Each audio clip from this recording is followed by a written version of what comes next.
ನಮಸ್ಕಾರ. ಮೇ ತಿಂಗಳ ಮಾಸ ಭವಿಷ್ಯ, ಅದರಲ್ಲಿ ತುಲಾ ರಾಶಿಯವರಿಗೆ ಸಮತೋಲನ ಮತ್ತು ನಿರ್ಧಾರಗಳನ್ನು ಪರೀಕ್ಷಿಸುವ ಸಮಯ ಅಂತ ಹೇಳ್ಬೋದು. ನೀವು ತೆಗೆದುಕೊಳ್ಳುವಂತ ನಿರ್ಧಾರಗಳು ನಿಮ್ಮ ಜೀವನದ ಭವಿಷ್ಯವನ್ನು ನಿರ್ಧರಿಸುತ್ತವೆ. ಕೆಲವು ವಿಷಯಗಳಲ್ಲಿ ಗೊಂದಲ ಇದ್ದರೂ ಕೂಡ ಕೊನೆಯಲ್ಲಿ ಸ್ಪಷ್ಟತೆ ಸಿಗುತ್ತದೆ. ಹಣಕಾಸಿನ ವಿಚಾರದಲ್ಲಿ ಮಿಶ್ರ ಫಲವಾಗಿರ್ತಕ್ಕಂಥದ್ದು. ಆದಾಯ ಎಷ್ಟಿದೆ ಅದರಷ್ಟೇ ಖರ್ಚು ಕೂಡ ಹೆಚ್ಚಾಗುತ್ತದೆ. ಹೂಡಿಕೆ ವಿಚಾರದಲ್ಲಿ ಸ್ವಲ್ಪ ಜಾಗರೂಕತೆಯಿಂದ ಇರಬೇಕು.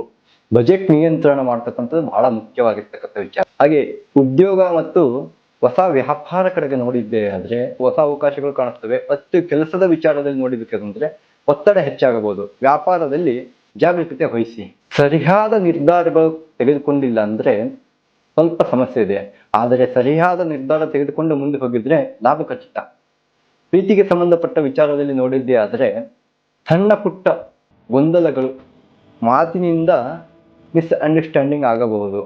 ಹಾಗಾಗಿ ಸಹನೆ ಮತ್ತು ಸಮಾಧಾನ ಬಹಳ ಮುಖ್ಯವಾಗಿರ್ತಕ್ಕಂಥದ್ದು. ಆರೋಗ್ಯ ಕಡೆ ನಿಗಾ ವಹಿಸಿ. ಮಾನಸಿಕ ಒತ್ತಡ, ದಣಿವು ಜಾಸ್ತಿ ಆಗ್ತಕ್ಕಂಥದ್ದಿದೆ. ಹಾಗಾಗಿ ನಿದ್ರೆ ಸರಿಯಾಗಿ ಆಗದೇ ಇರೋದಂಥ ಸಮಸ್ಯೆ. ಹಾಗಾಗಿ ಏನ್ ಮಾಡ್ಬೇಕು ಅಂದ್ರೆ ಯೋಗ ಧ್ಯಾನ ಬಹಳ ಮುಖ್ಯವಾಗಿರ್ತಕ್ಕಂಥದ್ದು. ಮತ್ತೆ ವಿಶೇಷ ಎಚ್ಚರಿಕೆ ಏನಪ್ಪಾ ಅಂದ್ರೆ ದೂರದ ಪ್ರಯಾಣ ಜಾಗರೂಕತೆಯಿಂದ ಇರಬೇಕು. ಮತ್ತೆ ಕಾನೂನು ಒಪ್ಪಂದದಲ್ಲಿ ವಿಷಯದಲ್ಲಿ ಬಗ್ಗೆ ವಿಚಾರ ಮಾಡಿಬಿಟ್ಟು ಮುಂದೆ ಹೋಗ್ತಕ್ಕಂಥದ್ದು ಬಹಳಷ್ಟು.